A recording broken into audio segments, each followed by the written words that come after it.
Is there something wrong with my eye? Is there something wrong with my eyes? You tell me if there's something wrong with my eyes, right? You tell me you wouldn't let me. Huh? Sorry. This one is, we'll be reading from the CheapGearGuy. It's the third book. Third book in the Unia series.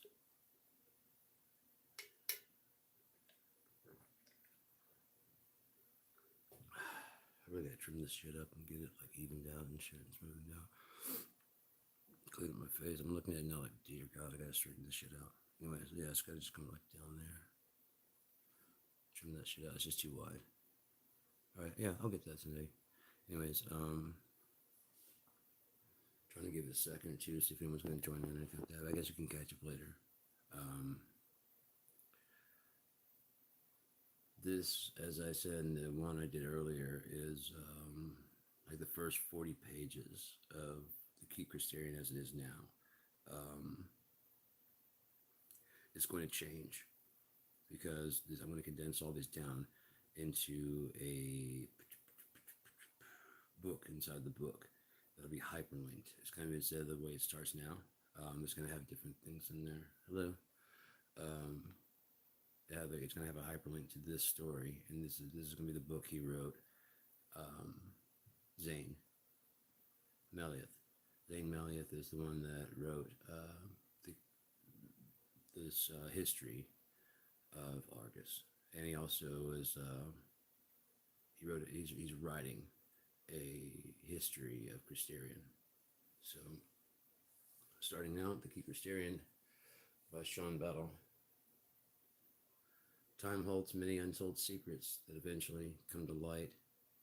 Some treasures remain hidden for centuries, if not longer. The story of Christerian is a dusty tale covered in the broken fragments of stories that came before and after. The official historical records of the events that transpired surrounding the end of the First Era sits in Argus's main library. It's the first and largest archive of shared knowledge. It started when Argus was first founded at the crossing of the Ressen River. But let's not get too far ahead. From those records, we've discerned that Christerian was a mage around the First Era of Unia, born around 1686. No one is truly sure of the date or his age of death due to the events surrounding him. He was one of the finest mages ever to walk the planet. He had heard from far too young of an age to be worrying about such things, about how minds break from mage work. He formulated a plan from the very beginning, from around the time he turned 6 winters of age. He was nearing his adulting when he decided to take up mage work as his full-time life. Though he had virtually mastered restoration and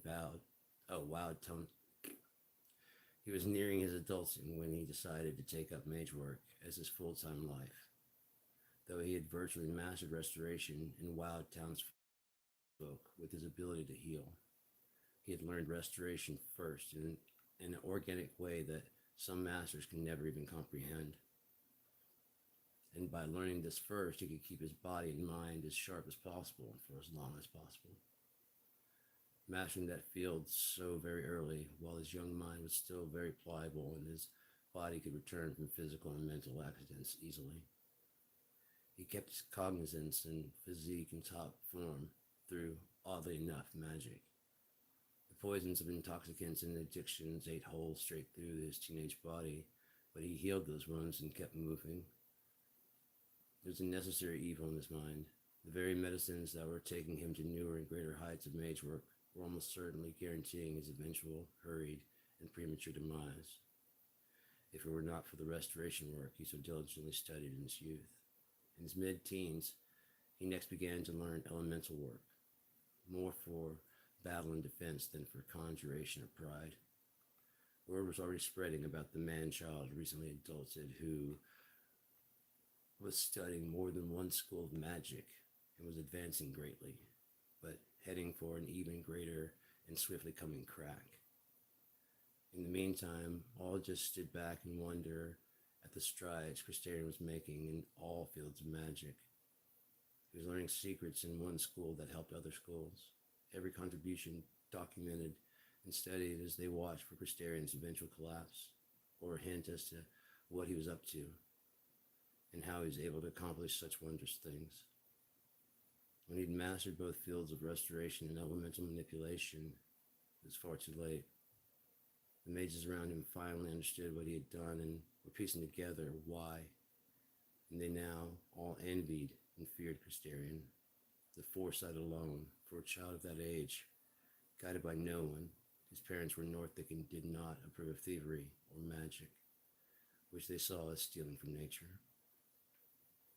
The thought terrified them at night as Christarian ever approaches adulting, and Maker knows what from there as he entered the real world. He clearly thought things through, possibly from before casting his first spell, and no one besides himself knew to what ends. Yet all bets were on the previously unattainable. The Duran Council had no limitations on what you could practice and learn. It's just that some spells, although quite conceptually available, remained elusive to fabrication into something tangible. The studies of each field necessary requires such dedication and focus that a mage could crack just mastering one of the unattainables. Needed to break any natural laws, but did I go too far? Yep, but they remained an option on the table for now. His spells mostly consisted of intense repose to almost the point of death, followed by an outburst so shocking it would literally shake the foundations of Unia. Spells for rain, landquakes, changing the weather. Again, theoretically, these are all completely possible. If one can control fire, water, and wind with elemental magic, then it should only be a matter of amplifying those skills to get rain. But so far, in over 1,500 years of common tongues and countless years before the start of the First Era, and so far no one has been able to do it, nor heal someone to death. But that is mainly due to no one really caring about restoration magic, aside from healing oneself and the magic trick of healing others for coins and proclaiming yourself a healer, selling yourself off for show, being a town shaman, or for any hiring that can afford the price you set for your skill set. The higher the amount, the more you had better be worth the rate, and you can expect at least one test before you are handed over a single coin. While restoration is often looked down upon, Christarian realized the truth very early on. The only way to make it far enough for what he wanted would be to last long enough mentally to do so. Restoration magic is most often learned as an afterthought, with the average mages focusing on mindful destruction through conjuring of other creatures to kill for you, or learning the elementals to manipulate fire, water, cold, heat, wind, anything that can be amplified and used to cause pain. Whereas restoration is more looked at as something clerics and cowards learn, either those that wish to do no harm or those who wish to stand at the edge of a battlefield away from harm and document the deeds of those who actually did great things as they heal those great ones. While it's laughed at, sometimes they're the only ones who return from a hire, with a book worth of similar stories and a heavy heart, tired from watching friends die. Honestly, it wasn't a bad way to make a living, especially if you were good at weaving the story, or if you could incorporate music into the telling. Half of your life is spent watching after others. The other part is telling their stories. And here's the catch. You can tell them as if your own, because almost all the witnesses are dead. Who would know? In the off case that you spot the one that the song is truly about wandering in the crowd, simply dedicate that last song to the bravest, kindest, and most powerful fighter I ever shared the battlefield with. I knew he would never brag on himself, when I wrote it. Someone get him a drink, yeah? Or any other insincere nonsense needed to avoid conflict, and any anger quickly retreats to the darknesses of the mind as the mead and ales flow into the hero that inspired such a wonderful story that entertained the entire pub. By the end of the night, they would be halfway famous, from what I've seen, anyways. So, for a mage to start with restoration was seen as a sure way to never advance far enough to make a name for yourself. A huge goal in a world with a town that churns out and attracts in every year as many souls as Argus does. You could, however, be hired by pyromancers or the like, guarding the clan and teaching others self-healing in between protecting the octets that hired you. Sorry, fuck. Guarding the clan and teaching others self-healing in between protecting the octets that hired you. Almost all mages are slight. That's actually being kind. Skint, gangly, weak, gaunt, if you will. These have all been used to describe mages, even battle mages. They are big for mage kind, but for just average human sizes, they'd be around the size of a medium thief, which is to say they're usually slender and fit and having well-toned muscles. This is due to a combination of factors. First, generally speaking, weaker, thinner humans tend towards thievery and mage work. Their natural size gives them huge advantages in these fields where they are detriments in smithing, fighting, or even cleric work. The second reason is how much study is needed to become a mage of any significance, or even worth to oneself. There are tomes and tomes of words of power just in the public library. With enough study, the common human could cast light, heal wounds, simple things. But within the Mages Guild lays a copy of every diary and journal of any mage or pre-cleric of importance. Anything to help mages understand the field that they work in. And believe me when I say that the field is competitive, and it is not uncommon to see mages working in the guild library for days and days without break. The books are all available to any mage who is recognized by the guild. The higher skilled books are sealed roundabout with the spell taught around the 5th year. Oop. 5th year study to prevent any books from being stolen or seen by eyes that are not approved for viewing. Once checked out to a reader, you have until you return it, or 3 days maximum, to study. There is huge demand in Argus. The mages alone count in the thousands of thousands, much less the average Argus citizen. And with a line of students wanting a few copies of the same book to try to glean even more information than the previous user who had just read the identical words, it can lead to intensive studying sessions that lead many devotee towards dark paths just to make the most of the 3-day lending period. It had been petitioned many times by the populace to extend the time to 5 days, if nothing else, to quell such rampant intoxicant usage and frequent mage crack, but oddly enough, the head of the Argus Library structures, a failed alchemist, refused to listen to this most logical of pleas. Who could have possibly foreseen that?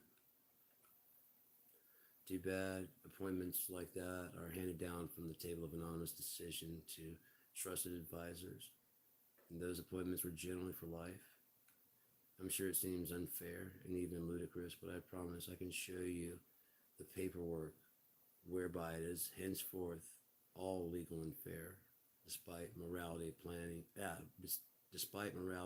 plainly saying otherwise. You kiss the right boots or rings, and you can achieve goals far beyond your actual capabilities. Just ask this head of nothing important really, who was appointed by, oh yes, the table is anonymous. The head of clerics, the leader of fighters. In that respect, I admire the thieves' ability to find the table's true identities within a week of the formation of the Anonymous Decision Council. Though they never shared that information for free, and even then it was a person by person transaction. Each identity peeled back from obscurity was another charge. They found every identity through some form of matching residue left by fingers. Apparently it takes a particular dust and some clear oil and a special thin item that is transparent as glass but doesn't break when bending. As soon as some form of tool the thieves have manufactured over the centuries. I know it pops when they let it go. I've seen them bend it back, give me the look away now stare, then my back turned, pop.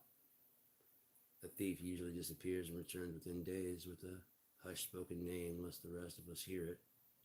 Almost every thief I've met has carried one, the way all clerics carry their charm molders on their belts. It seems that each guild further breaks down society into groups of people with special words and inside understandings when things like the medium may not be the middle. Each guild had special things about them that made each piece almost irreplaceable for a true hire.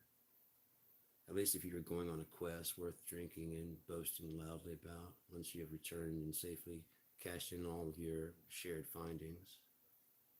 You'd be absolutely astonished what you can find, as my thief friends have taught me to correctly say it. The difference? If you stumble upon a campground and no one is around, you just found a bunch of supplies. If there are people in the campground, you just stole a bunch of supplies, understand? Yeah, I was uncomfortable with the distinction too, but after 3 hours, those supplies look more and more abandoned. Trust me. Sorry to change subjects a bit, but I'm going somewhere, so please stay with me. I need you to know that the sole reason that mages put so much time into their studying of these tomes of instruction and perfecting the proper pronunciation of these strange sounding words of power, that it would barely leave time to eat, is strictly competitiveness. The books could be checked out again at a not too distant later date. However, it might be a month or two before they see the book again. Maybe only 2 weeks. And in that time, someone willing to push harder and cram 2 weeks of study into 3 days has done so and surpassed you. And all you have to do to catch up is let a demon past your door's threshold.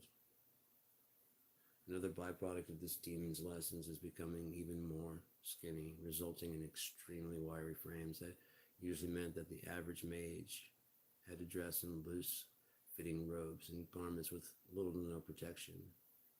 No protection that was actually not conjured from some netherworldly plane. This intensive study also leaves them only physically strong enough to wield a dagger or slightly longer short sword.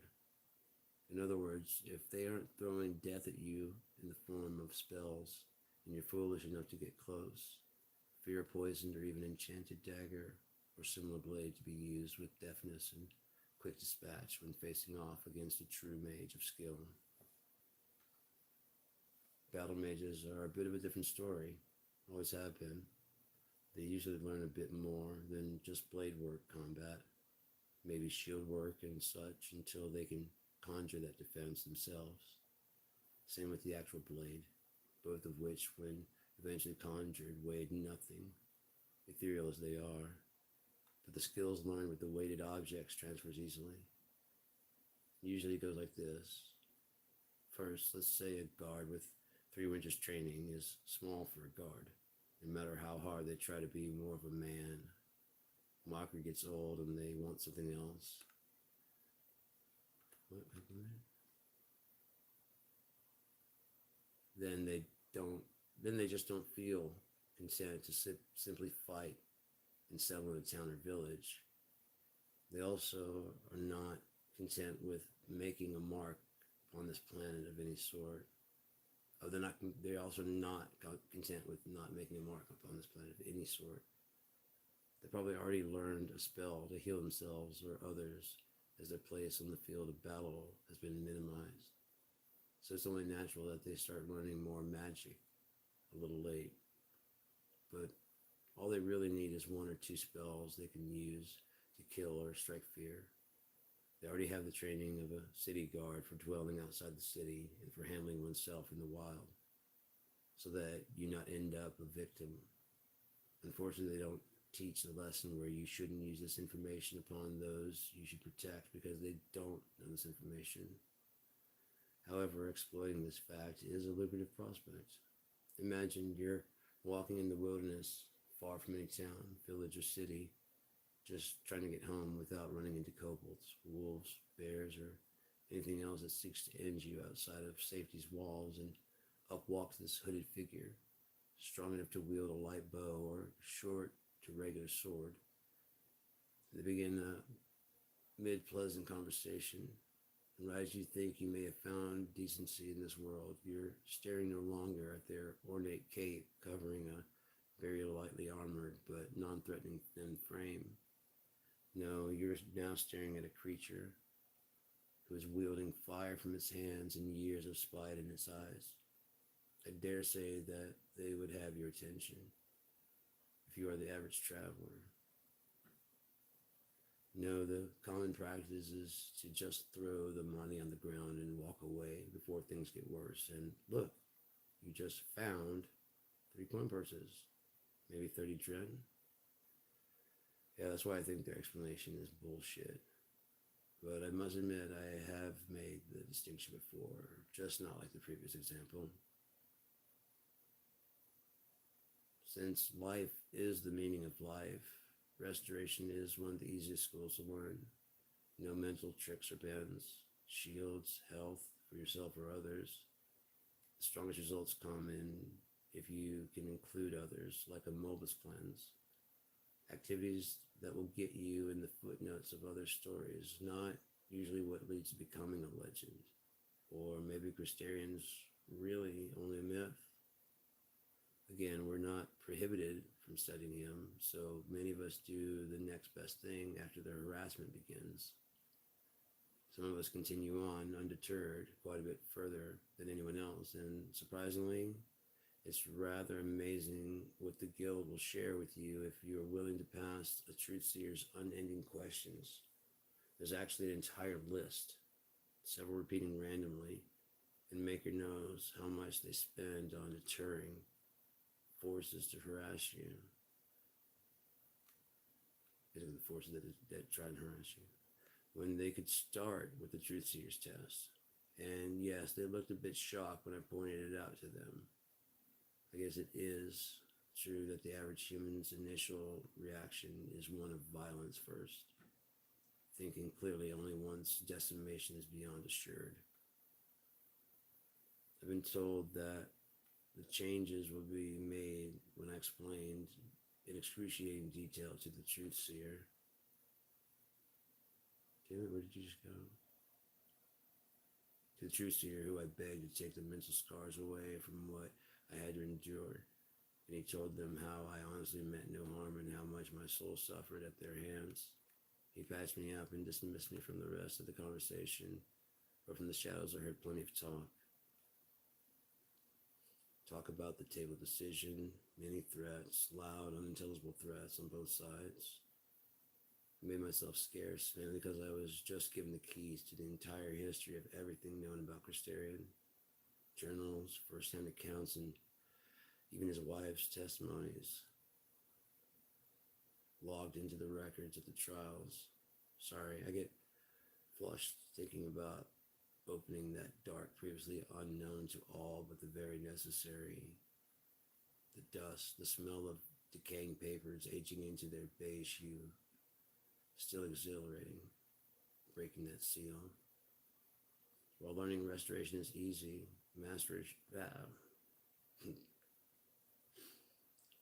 learning restoration is easy, mastery is very hard, taking extreme dedication.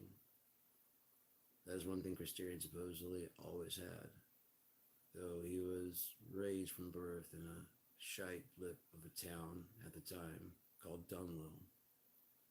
He got a full scholarship to the Mage Academy in Argus, an honor bestowed only upon the best of the best, or the poorest in displaying the most potential, to make sure they missed no one from all of Unia. Understand it is not normal for Managa, Ball, or Orc, Dremna, to learn the magic tongue. But there's no difference in treatment if they do. There just aren't as many. The Unia Mage Academy, known to most as the Jiren Council and the UMA to those within the know, sent out upstart mages to all known towns semi-yearly looking for prospects and to teach them how to survive in the wild, even if they must take a hire. The main point is to learn. Damn, that jump's weird.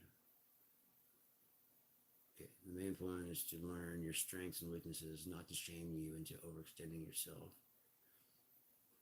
as the point is to return. Specifically with the children, their safety is the utmost important part of this excursion. Anyone who might fall or fallen through the cracks is to be gathered by these guild deployments. The families of young prospects would always be offered discounts on the citizenship taxes that would ensure their child never need for anything ever again. How much of a discount would depend on a few factors: the students' aptitudes, their attitude and behavior, and lastly, the parents' purse size. There's an actual equation they use, but for our needs, Christerian had to be collected. It was simply a must, and Christerian's parents could honestly not care less to be fully rid of the unruly pre-adult who dared the maker with his sick and grotesque perversions. Once somewhat a source of pride to his father, Christerian's relationship soured when he reached into elemental work, as its only real use is destruction. He claimed to need it for defense, to which his wiser father simply said, "Then why did you insist on learning to heal yourself better or shield yourself from the pain in the first place?" His father's tolerance of his son's disobedience had finally breached repair, and Christerian, knowing he was beat, simply walked out of the room, and the two have not talked since. Christerian's father was a retired cleric. He had married Christerian's mother when the boy had turned 9 winters, something he already never forgave his mother for, even though his birth father was never around by choice. Christerian always found a way to make it his mother's fault, and now that she remarried, his birth father would never return, and he would not listen to reason. Not even to his father's birth mother, who calmly spoke to him for quite some time, patiently explaining that her son was not that man, and he left because he was a terrible human, leaving his mother no choice but to move away from wrestling to the Nordic region and her family. She went on to explain that his father was incredibly smart, but even more incredibly irresponsible. That was the only thing that stuck with him from those conversations. At the time, the council thought they had a restoration master on their hands to teach the rest of Unia and perhaps push the field to a point where more students want to be part of a reinvigorated field that could lead to so much help and so much good for all of Unia. A nearly adulted man-child, already not only studying restoration on his own, but making headway towards all things needed to become a true restoration teacher. Perhaps even going far enough to actually finally learn how to heal to death. The ultimate goal for all mages looking to make a name for themselves, anywhere close to restoration. The first era, as it's called, is only the first era that Unaic citizens began recording the happenings of daily life in a common tongue. Before this time, Maker only knows what happened or what existed, as it was all spoken and in markedly different tongues. Spoken and written down in markedly different tongues, if we even want to know. Unaic is now the common tongue used between all races. some continuing to teach their languages, and others abandoning tradition entirely for a differently accented common tongue. Its creation at the near dawn of the first era made communication a lot easier. Thus, real history could be told and remembered, both sides of any event, allowing the outside studier to discern the third side, the truth. While accounts of events vary wildly, we hear often, we hear and now don't stress the why unless you're an actual historian, and far more emphasis is put on what happened and how the events happened. One often has to dig through pages and pages of hurt feelings to get as close to pure truth as one can without one can get while trying not to take sides based on more than somewhat biased documents. Unfortunately for the pen wielders, it is to us the past. There is nothing to be done about it now. Therefore, no need to even try assigning blame, besides the morals gleaned so as not to repeat a blatant mistake. In the here and now, there may be arguments over what is happening and how to record it, but the further back you go, the less it matters. And so will it always be forever here on Enia. I feel these words becoming more and more irrelevant as I lay them on this page. For instance, the Dwarven King Tolbor. Was he truly the best Dwarven King so far ever to walk Enia? Or was he reigning during a prosperous time for the dwarves? Listen closely. Was he more myth than dwarf? Was it really his own design for Butriv in the Butriel Mountains, now known as Tulak Memna, as the legends say? Was it his or his descendants' design that caused the collapse? Better yet, does it really even matter? The mountain is now hollow due to overexpansion, whatever the reason, and the dwarves no longer live there, though they once did. Timrah was real. It was a real axe that could not be destroyed, and Shuna used it to clear the underwoods. So chances are high that Tolbor was a real dwarf. But did he do everything they say? Some believe, thanks to the records about Shuna Mazin, that the mountain may now be inhabited by a dragon or dragons, among other supposed invasive pests. Here are the only facts that really matter. The hardier men, adventurers that called themselves Northic, began moving in as soon as the dwarves gave up the northern region. They were the children of the miners run off by dwarvish land contracts, combat, and deals I never agreed to. The migration of the dwarves away as the Northic moved in to see for themselves if their homes were safe to return to. Well, the paths would sometimes cross as the complete fleeing of the Hollow Mountain continued for nearly a decade. The king being one of the last to leave, but never to see the Bethrin Mountains. Some of the dwarvish women looked like the look of these taller and more rugged humans venturing bravely deeper into the wilds of the north. And honestly, they preferred the beautiful dresses these bearded, not as brawny as men they deal with, but brave humans lavished on them, along with the starry nights and heavy drinking and vulgar songs, which many of the dwarvish women knew so well, and they would know so many that they were sung, and they would know so many that were sung near them from when they were born until right now, that they were often the stars of the festivities, a luxury not often lavished on dwarvish women. If even one of the suitors was interested before the fun began, she had many suitors to choose from by the end of the night. Again, a huge change from the arranged marriages of dwarves.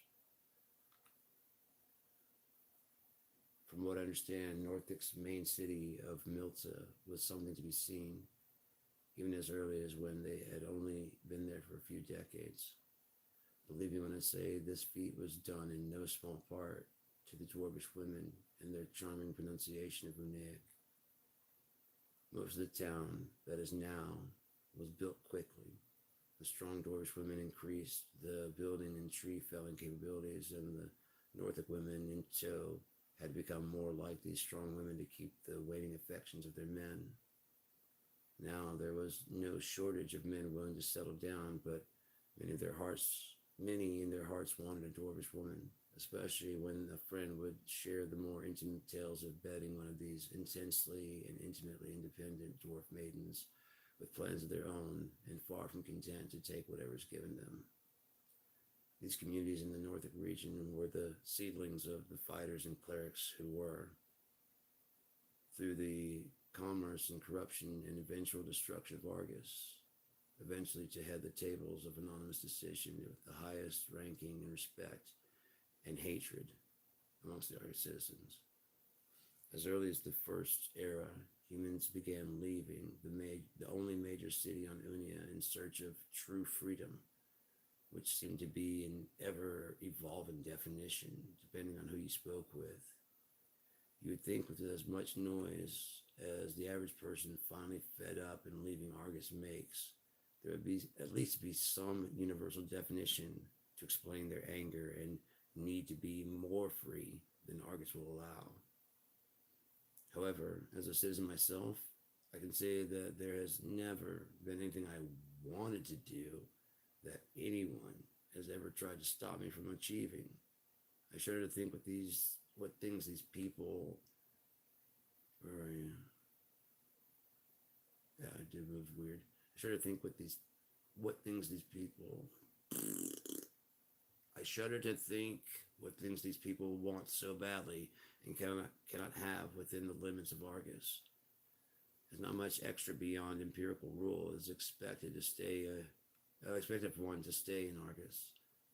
But I'm not one to judge, especially on matters of which I truly do not know the truth.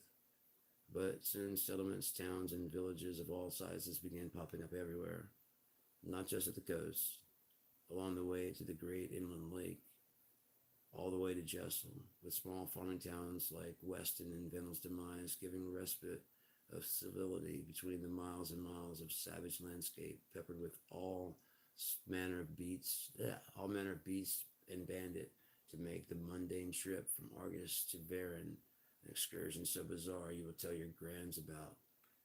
Much their squealing delight as their parents ask, "Again? Must we hear this again?" That is, if you survive. Now, with all that we've just discussed, explain to me the need for the politics of why the mountain collapsed. Sure, again, to a true historian, it probably matters, and perhaps to the dwarves, so it does not happen again. Whether it's a design flaw, whether it was an unwise mining that close to the summit by order of a king or overconfident designer, the mountain in which they lived was pretty much drained of all resources already. Some form of collapse was almost inevitable, despite their ornate and brilliant bracing designs, the same way it was inevitable that Argus would swallow Trelia on the other side of the Ressen River.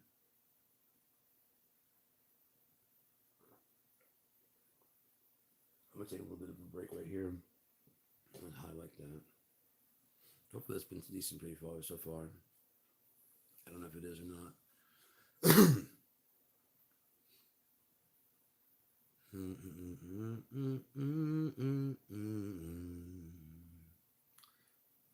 Probably on the other side of the Ressen River. So I'm going to take a pause right here and smoke some pot and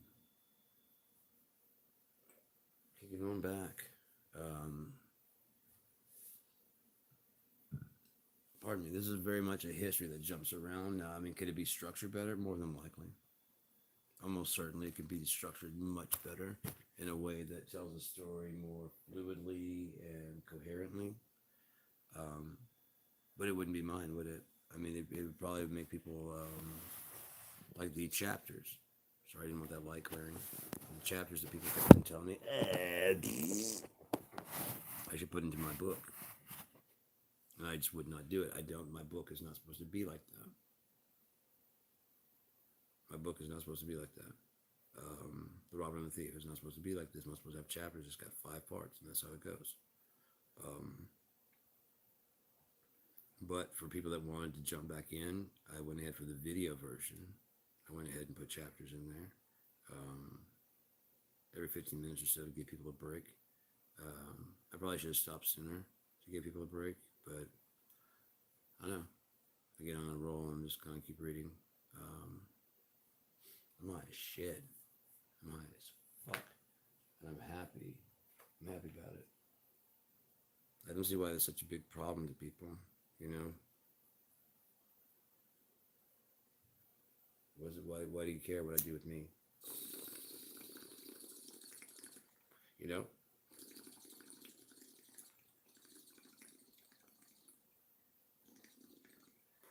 Someone asked earlier, of all the drugs I tried, is there any that would possibly turn somebody gay? My reply was, no, there's no turning someone gay. They already were and just didn't admit it to themselves. And this drug gave them the freedom to be like, it may be possible to make someone who's suggestible. Um,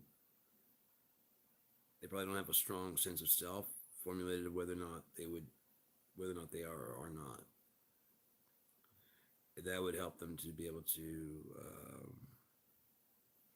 act in a way that would be seen. But the thing again is that they're not straight. You're not changing someone from straight to gay. They're discovering the fact, right?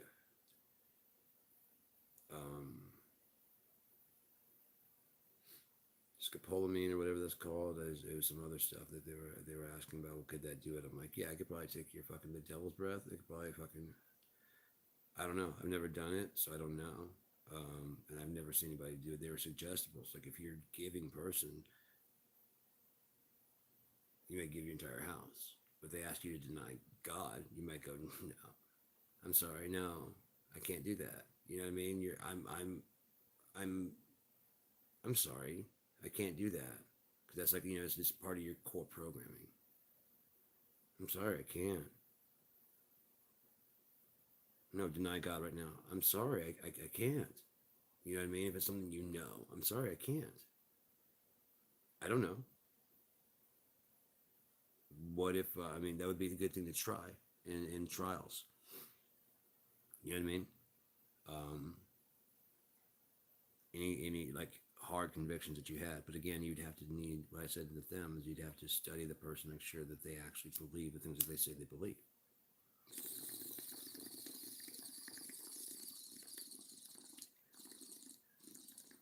But wouldn't that be kind of a good test? But like, what are some things that you know to be true, that you feel like you know to be true?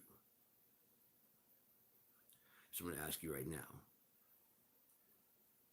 You know, we just want to see suggestibility under this medication. What can happen to you? Can your will be messed with? And if you're like me, you'd be willing. Like, yeah, I'll tell you, I believe in God to my core. I believe that in doing good, in doing right, I believe there is such thing as a right and wrong. By that, I mean good and evil. I believe in that. 1000% believe that there's a good and evil because we've all kind of agreed that there's a threshold, isn't there? Like even for murder, there's like degree thresholds. So there's got to be degree thresholds for like lying. There's got to be degree thresholds for pretty much everything. At least in our understanding, if nothing else,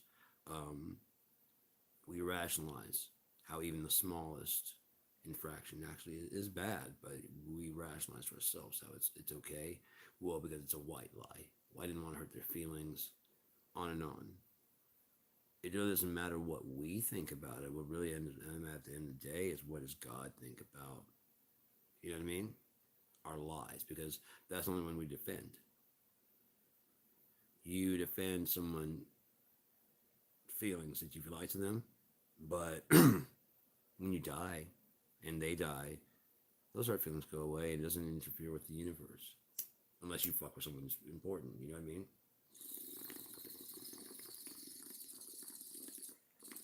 Someone in time is going to become the next Kurt Cobain.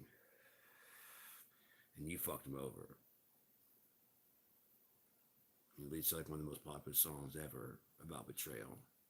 You know what I'm saying? And then you're not going to pop your head up and say, it's about me. Yeah, I fucked him over real good. And he wrote that song about me. Are you?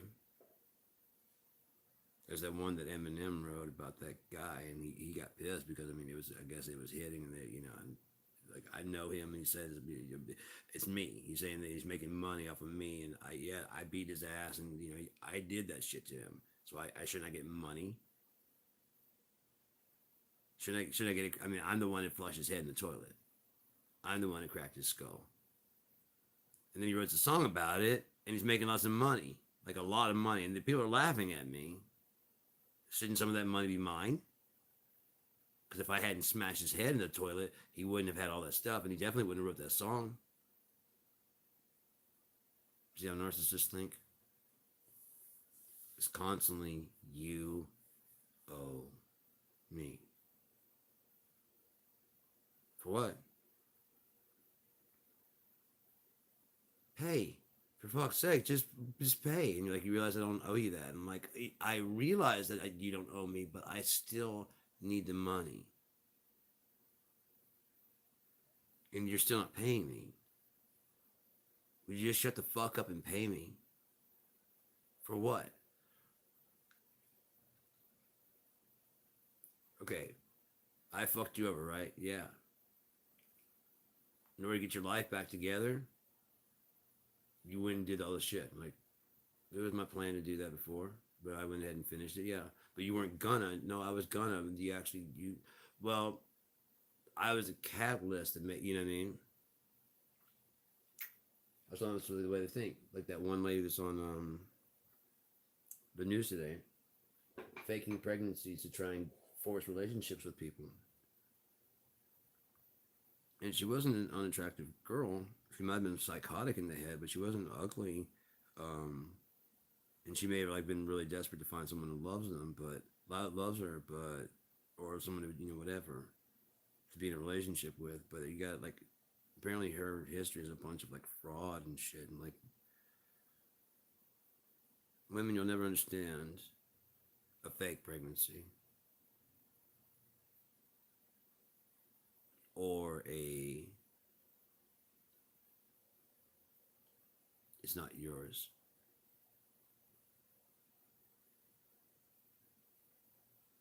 So you guys are immune from that. That's why there's one thing you guys can do that we cannot do. We can deny paternity, but you can still test. And you won't be emotionally abused during that test. Going, you don't trust me? How dare you? You don't trust me? You don't trust me? No, you're not the mom, actually, to be honest. Well, I wanted you to be. Were you the better choice for me? To raise a kid? The other guy's a deadbeat. You know who it is? Yes, I know who it is. Bring him in. You are not the father.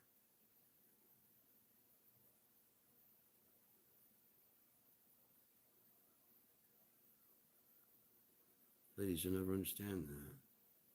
Fortunately. It's god awful to be raising a child. I see these guys crumbling on the shows. They're raising a child that they love and treat as theirs, and maybe even be stuck on child support.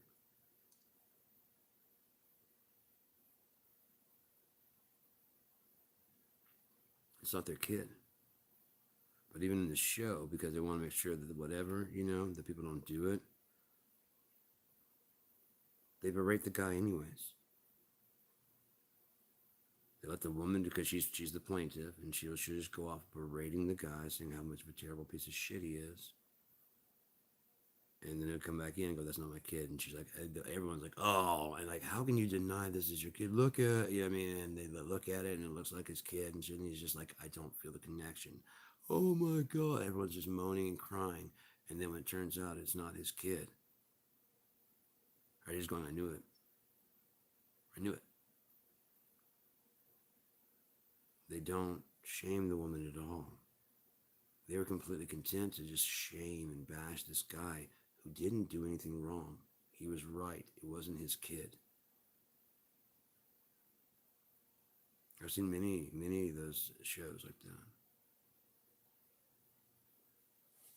Cheaters, where girls hooking up with the dad of the kid after telling the better financially off dad that it's his kid.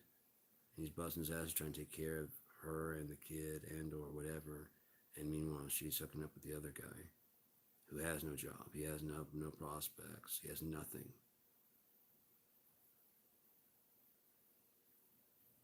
He's the father. He's the father of the kid. Then what the fuck have I been taking care of you fuckers?